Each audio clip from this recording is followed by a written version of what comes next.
आणि पहिला प्रश्न विचारायचा आहे, आजचे दिन. हिंदू हृदय सम्राट शिवसेना प्रमुख माननीय बाळासाहेब ठाकरे, आपल्या राज्यघटनेचे शिल्पकार भारतरत्न डॉक्टर बाबासाहेब आंबेडकर, या देशाच्या माजी पंतप्रधान कैलासवासी इंदिराजी यांना मी अभिवादन करतो. आपल्या पक्षाचे पक्षप्रमुख आदरणीय उद्धवसाहेब ठाकरे, व्यासपीठावर उपस्थित असलेले विधिमंडळातील माझे ज्येष्ठ सहकारी आणि ज्यांचं अतिशय तडाखेबंद आणि विस्तारनं भाषण झालं ते सन्माननीय भाई जगताप, त्याचबरोबर भाई ती यादी नाही दिलीत का? हां हां, श्रीयुत किरणजी माने, प्रशांतजी पाटील, काँग्रेस पक्षाचे इथले अध्यक्ष अनिलजी कौशिक, आमचे जिल्हाध्यक्ष विठ्ठलराव मोरे, दिनेशजी ठाकूर, राजूजी शिंदे, रंजनाताई शिंत्रे,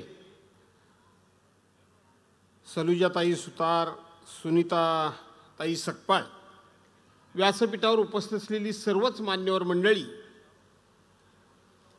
पत्रकार मित्र आणि मोठ्या संख्येनं उपस्थित असलेल्या बांधवांनो, भगिनींनो आणि सहकारी मित्रांनो, 20 तारखेला लोकसभेच्या 5व्या टप्प्यातलं महाराष्ट्रातलं मतदान होणार आहे. आणि या विभागातून, या लोकसभा मतदारसंघातून आपले अतिशय जवळचे सहकारी शिवसेना नेते, माझे अतिशय जवळचे मित्र आणि विद्यमान खासदार श्री राजनजी विचारे, हे लोकशाही किंवा आपली महाविकास आघाडी आणि महाविकास आघाडीतर्फे शिवसेनेचे उमेदवार म्हणून मशाली निशाणी घेऊन उभे आहेत. 20 तारखेला आपल्याला एक पवित्र असं काम करायचं आहे, राष्ट्रीय काम करायचं आहे. सकाळी उठून आंघोळ बिंगोळ करून जरा देवपूजा वगैरे करून, कारण पुण्यकर्म करायला जायचं आहे. कुणीही न बोलवता, कुणीही चल न म्हणता स्वतःहून 20 तारखेला मतदान केंद्रावर जा आणि ह्या माझ्या मित्राला लाखोंच्या मताधिक्याने विजयी करा, अशा प्रकारचा आग्रह आणि विनंती करण्याकरता म्हणून मी या ठिकाणी आलो. राजनजी विचारे यांची निशाणी मशाल आहे, एवढं मात्र लक्षात ठेवा, कारण आपलं सर्वांचंच आयुष्य गेलं. 1988-19 सालापासून फक्त आणि फक्त आपल्याला धनुष्यबाणच माहीत होतं, पण आज चोरांनी धनुष्यबाण चोरलंय. आणि म्हणून ते आपल्याला जर पुन्हा मिळवायचं असेल तर राजनजी विचारे यांची निशाणी सर्वांनी लक्षात ठेवा आणि घराघरामध्ये जाऊन सांगा, मनामनामध्ये ती रुजवा आणि पुन्हा आपला धनुष्यबाण आपल्याला मिळवण्याकरता म्हणून मशाली समोरचं बटन दाबा, हे सांगण्याकरता म्हणून मी खास या ठिकाणी आलोय. बांधवांनो, भगिनींनो, आपण यापूर्वी अशा अनेक निवडणुका बघितल्या, परंतु यावेळची निवडणूक ही लोकसभेची निवडणूक, उद्या दिल्लीचं सरकार कोणाचं बसवायचं ही ठरवणारी ही निवडणूक आहे. आणि म्हणून ही खूप विचारानं आपण सर्वांनी लढवण्याचा निर्णय घेतला आहे. ही निवडणूक जी आहे ती एक भारतीय जनता पक्ष विरुद्ध या संपूर्ण हिंदुस्थानातली सगळे पक्ष, पर्यायी जनता विरुद्ध भारतीय जनता पक्ष, अशी ही निवडणुकीचं या स्वरूप झालेलं आहे.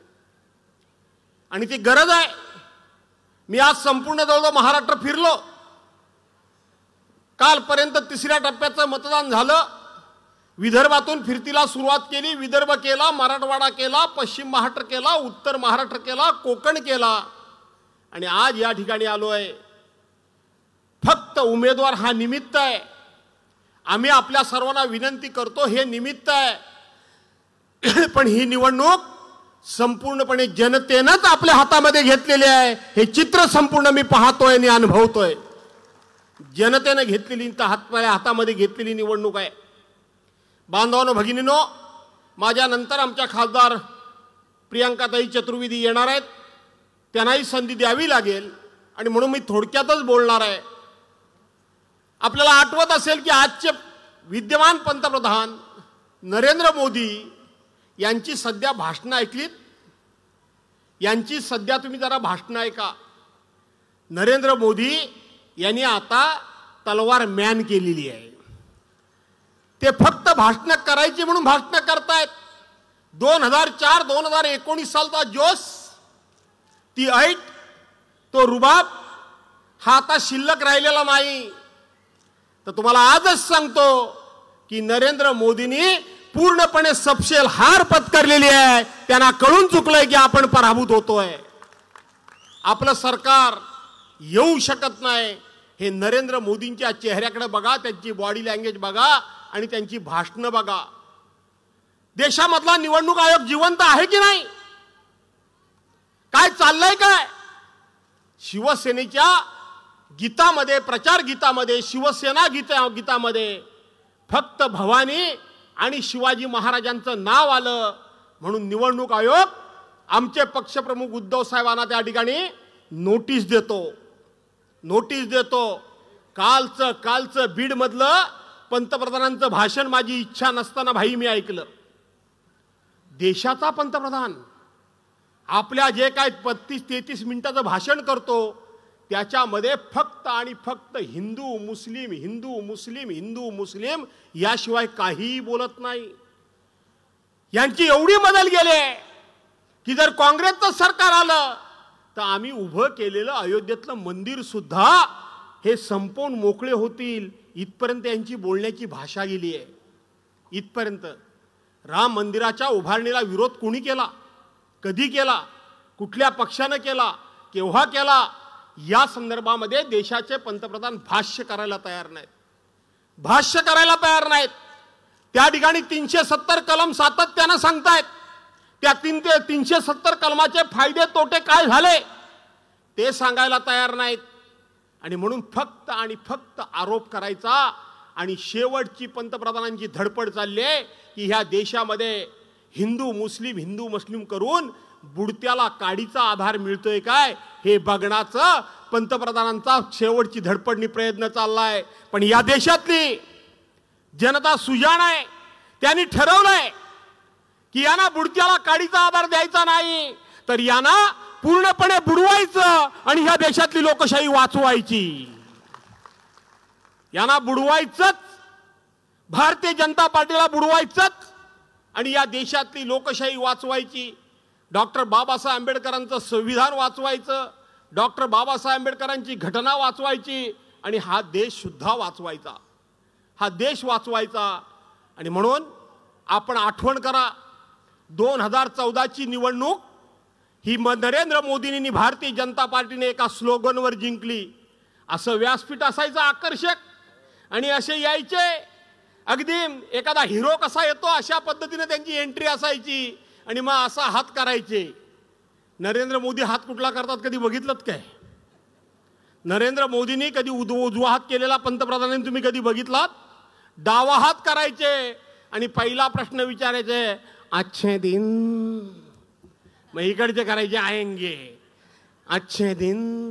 मग ह्या महिलांना काय आवरता नाकीनं वाचायचं, यासारखे आएंगे. मग इकडे विचारायचे अच्छे दिन आएंगे. आले अच्छे दिन? तुम्हाला दिलेली आश्वासनं पूर्ण झाली नाही झाली. 2019ला त्यांनी अच्छे दिन म्हणजे नेमकं काय, कोणाकोणाला कसे कसे आले, त्यांचे कोणकोणते निर्णय हे देशहिताचे होते, देशाचा आर्थिक स्तर वाढवणारे होते, तुमच्या माझ्या सर्वांचं रक्षण संरक्षण करणारे होते. या संदर्भात देशाच्या पंतप्रधानांनी भाष्य केलं नाही. आणि मग त्यावेळेला त्यांनी दुसरी घोषणा दिली. काय दिली दुसरी घोषणा? की मोदी है तो मुमकिन है. मोदी है तो मुमकिन है. काय मुमकिन होतं ते? काय होतं काय? तर बालाघाटमध्ये 40-42 जवान मारले गेले आणि ते मारले गेल्यानंतर मोदी सरकारने केवळ एक फक्त नाममात्र सर्जिकल स्ट्राईक केला. आणि सर्जिकल स्ट्राईक केल्यानंतर राणा भीमदेवीच्या थाटामध्ये अशी काय घोषणा केली की घुस के मारेंगे. आम्ही घुस के मारेंगे. कुणी कोणाला मारलं, किती लोक मेले, सर्जिकल स्ट्राईकमध्ये तिथले अतिरेकी मारले गेले की नाही मारले गेले, त्यांचा तळ उद्ध्वस्त झाला की नाही झाला, याचा खुलासा आज तागायत आमच्या संरक्षण विभागाने जर केला असेल तर कुणीही जाहीर करा. अमित शहा, भारतीय जनता पार्टीचे नेते, गृहमंत्री भाजपच्या कार्यालयामध्ये बसून हा खुलासा करतात, उत्तर देतात की सर्जिकल स्ट्राईक केला आम्ही, आणि सर्जिकल स्ट्राईक केला म्हणून आम्ही एवढे एवढे अतिरेकी संपवले, आणि आपण पण एकदम राणा भीमदेवीच्या थाटामध्ये मोदी है तो मुमकिन है. पण याचं सत्य परवांच्या दिवशी भारतीय जनता पार्टीचे नेते आणि काश्मीरचे राज्यपाल सन्माननीय सुमित मलिक यांनी सांगितलं. काय सांगितलं सुमित मलिकांनी? लक्षात ठेवा, ही माणसं काय ते समजून घ्या. त्यांनी सांगितलं की हे जे 42 जवान नाहक मारले गेले पुलवामामध्ये, ते नरेंद्र मोदींच्या सरकारनं निवडणुकीच्या भांडवलाकरता जाणीवपूर्वक त्यांना मारलं, जाणीवपूर्वक मारलं. जी आरडीएक्स गाडी भरलेली, आरडीएक्सनी भरलेली जी गाडी होती ती 7 दिवस त्या एरियामध्ये अशाच पद्धतीनं फिरत होती, पण तिला कोणी रोखण्याचं, तिला कोणी तपासण्याचं, तिला थांबवण्याचं काम कोणी केलं नाही, कुणीही केलं नाही. सुमित मलिक हे भाजपाचे आहेत, काँग्रेसचे नाही आहेत. त्यांनी सांगितलं मी राज्यपाल होतो, मी देशाच्या पंतप्रधानांना विनंती केली की यांना जमिनीवरून गाडीवरून तुम्ही आणू नका, धोका आहे, धोका आहे. देशाच्या पंतप्रधानांनी हे ऐकलं नाही. त्यांना बाय रोड ते एका बसमधून घेऊन आले. बसमध्ये घेऊन आल्यानंतर त्या काश्मीर सरकारची जबाबदारी होती की सगळे रस्ते मोकळे ठेवायचे, पण ते रस्ते सुद्धा मोकळे ठेवले गेले नाहीत. ऐन वेळेला ते जवानांची गाडी त्या ठिकाणी आली आणि ती आरडीएक्स भरलेली गाडी खुलेआमपणे त्याच्यावर धडकवण्यात आली, खुलेआमपणे त्याच्यावर आपटण्यात आली. ती आडवी घालून भयंकर मोठा बॉम्बस्फोट त्या ठिकाणी करण्यात आला आणि 42 जवान आपले मेले, राजकारणाकरता मेले, यांची सत्ता मिळावी म्हणून मेले. पण आपण इतके अंधभक्त झाले होतो, आपण इतके आंधळे झालो होतो, आपल्याला असं वाटलं की नंतर सर्जिकल स्ट्राईक जो केला तो नरेंद्र मोदींनी बदला घेतला. अरे कसला बदला घेतलात, कसला बदला गेलात? कारण नरेंद्र मोदींना माहित होतं की अच्छे दिन आएंगे करके आम्ही घोषणा दिलेली आहे. 2-2 कोटी प्रत्येक वर्षाला आम्ही त्या ठिकाणी नोकऱ्या देण्याचं आश्वासन दिलेलं आहे. प्रत्येकाच्या खात्यामध्ये 15-15 लाख रुपये आम्ही भरू म्हणून सांगितलेलं आहे. महागाई कमी करू म्हणून आम्ही सांगितलेलं आहे. गॅसच्या सिलेंडरचे दर आम्ही कमी करू म्हणून सांगितलेलं आहे. यातलं काहीच झालं नाही. आणि म्हणून अच्छे दिन कुठे आहेत म्हणून लोकांनी प्रश्नच विचारू नये, त्याच्याकरता हे षडयंत्र रचलं गेलं. आणि आज जे नरेंद्र मोदी प्रश्न विचारतायत की तुमच्या गळ्यातलं मंगळसूत्र जात असेल, त्या 42 माझ्या माता भगिनींच्या गळ्यातली मंगळसूत्र तोडण्याचं महापाप कुणी केलं, कुणी केलं? तिसऱ्या निवडणुकीची तुम्ही घोषणा देताय कि ये मोदी की गारंटी है. कौन सी मोदी की गारंटी है, कौन सी मोदी की गारंटी है? एका रात्रीत तुम्ही आलात आणि त्या ठिकाणी नोटाबंदी केलीत. त्या दिवशी रात्री तुम्ही आलात 16 नोव्हेंबर 2000 आपले, मला वाटतं 8 नोव्हेंबर 2016ला अचानकपणे त्या एकदा हिरो सारखे आले आणि मोदी साहेब म्हणाले आज रात में 12 बजे से 500 और 1000 की नोट केवल कागज का टुकड़ा रह जाएगा. बोलले की नाही बोलले? कागज का तुकडा रहेगा. अचानकपणे 500ची 1000ची नोट बंद केली आणि ह्यांनी 2000च्या नोटीचं चलनात 2000च्या नोटा आणल्या. 1000च्या नोटाच्या ऐवजी 720 माणसं मेली. किती मेली? 720 माणसं त्या एटीएम मधून उभी राहून उन्हातानात मेली. पण तुम्ही आम्ही कशाला भुललो? साक्षात नरेंद्र मोदींनी आपल्या 94 वर्षाच्या आईला पैसे काढण्याकरता 500 रुपये काढण्याकरता नम्रात उभी केली आणि आमच्या ह्या महिला भगिनी रडायला लागल्या. बघ बिचाऱ्याकडे 500 रुपये पण नाही. आपल्या 94 वर्षाच्या आईला उभी केला. तुम्हाला काय माहिती आहे ती नाटकं? 500 रुपये नाही, 10 लाख रुपयाचा एका वेळेला तुम्ही ड्रेस घालता आणि तुमच्या आईकडे 500 रुपये नाहीत. ही नाटकाला तुम्ही बळी पडलात. आणि म्हणून ही तिसरी निवडणूक आहे. ही तिसरी निवडणूक आता आले. ही तिसरी निवडणूक सांगत असताना मोदी की गॅरंटी, मोदी की गॅरंटी याच्यावर मी काही फार भाष्य करणार नाही, कारण माझ्याकरता 5-6 मिनिटं झाली, 5-6 मिनिटं शिल्लक राहिली आहेत, ती मी प्रियांकाताईंनाच देतो. काही गॅरंटी नाही. गेल्या 2 निवडणुकांचा विचार करा, कुठली गॅरंटी आहे मोदींची, त्यांनी कुठली गॅरंटी या ठिकाणी दिली आणि दिलेली पाळले. पण त्याही पलीकडे जाऊन आजची निवडणूक आहे ती राजन विचारे ही व्यक्तीची निवडणूक नाही, तर खुद्दार विरुद्ध गद्दार यांची निवडणूक आहे. मी माझं बाकीचं वरचं भाषण आटोपता घेतो, पण खुद्दार विरुद्ध गद्दार. तुमचा राजन विचारे खुद्दार आहे की गद्दार आहे? त्याच्या समोरचा उमेदवार गद्दार आहे की खुद्दार आहे? मग गद्दारला गाडायचा ना का नाही गाडायचा? काय उद्धव साहेबांनी सांगितलं आपल्याला? गद्दारला गाडायचं ना? अरे ही निवडणूक ही व्यक्तीची निवडणूक नाहीये, तर राजन विचारेंच्या विरोधात उभी असलेली व्यक्ती आहे. आणि राजन विचारे हा एक विचार आहे, विचार. हे लक्षात ठेवा. राजन विचारे ही व्यक्ती नाहीये, राजन विचारे हा एक विचार आहे. कोणता विचार? कोणता विचार? जून 2022 आपल्या पक्षप्रमुखाला बेसावतपणे आपल्याच घरच्या गद्दारांनी गादीवरून खाली ओढून अपमानित केलं. आणि अपमानित केल्यानंतर या भारतीय जनता पार्टीच्या नादाला लागून हे सगळे गेले. पण आम्ही जे काही ठराविक 4 लोक राहिलो त्याच्यामधला माझा हा सहकारी राजन विचारे आहे. हा विचार आहे. अण्णा विचारे म्हणून विचार नाही, तर हा एक विचार आहे. राजन विचार आहे. त्यावेळेला सांगतो एक प्रश्न आमच्या सर्वांच्या समोर होता की आता नेमकं कोणत्या बाजूला जायचं. राजन विचारांना आठवत असेल 21 जून, मला वाटतं प्रियांकाताई पण त्या मीटिंगला असतील. 20 जूनला विधान परिषद आणि राज्यसभेकरता मतदान झालं आणि मी माझ्या गावाला गेलो. रेल्वेमधून जात असताना त्या ठिकाणी नेट मिळत नाही आणि म्हणून बातमी सुरू झाली, भास्कर जाऊ नॉट रिचेबल, भास्कर जाऊ नॉट रिचेबल. आईला नॉट रिचेबल, मी असला माणूस आहे काय? दुसऱ्या दिवशी माझी मीटिंग होती. उद्धव साहेबांनी बोलवलं आणि त्यावेळेला फक्त 16-17 आमदार गेले होते. आतमध्ये हे सगळे खासदार बसले होते. बाहेर सगळे गुलाबराव पाटील, उदय सामंत, त्यावेळेला तो दीपक केसरकर, हा दादा भुसे सगळे मंत्री बहुतेक बसलेले होते. आणि चर्चा सुरू झाली होती की पक्ष फुटला. 17-18 आमदार आपल्याला सोडून गेले. नेमकं आता करायचं काय?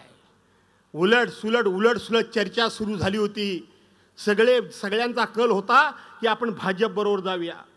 मी ऐकून घेतलं विठ्ठलराव आणि शेवटच्या क्षणाला मी पक्षप्रमुखांना सांगितलं की साहेब, तुम्ही आमचे पक्षप्रमुख आहात, तुम्ही महाराष्ट्राचे मुख्यमंत्री आहात, निर्णय काय घ्यायचा हा तुमचा अधिकार आहे, तुम्ही काही निर्णय घ्या, पण माझ्या स्वभावाप्रमाणे मी स्पष्टपणे तुम्हाला सांगून टाकतो. नंतर तुम्ही म्हणाल की भास्कर जाधवनी हे नंतर सांगितलं. साहेबांना एका क्षणामध्ये मी सांगितलं की साहेब तुम्ही कोणाबरोबरही चला, मी तुमच्या बरोबर आहे, पण तुम्ही भाजप बरोबर गेलात तर मी तुमच्या बरोबर नाही. हे पहिल्या बैठकीमध्ये तुम्हाला मी आज सांगतो.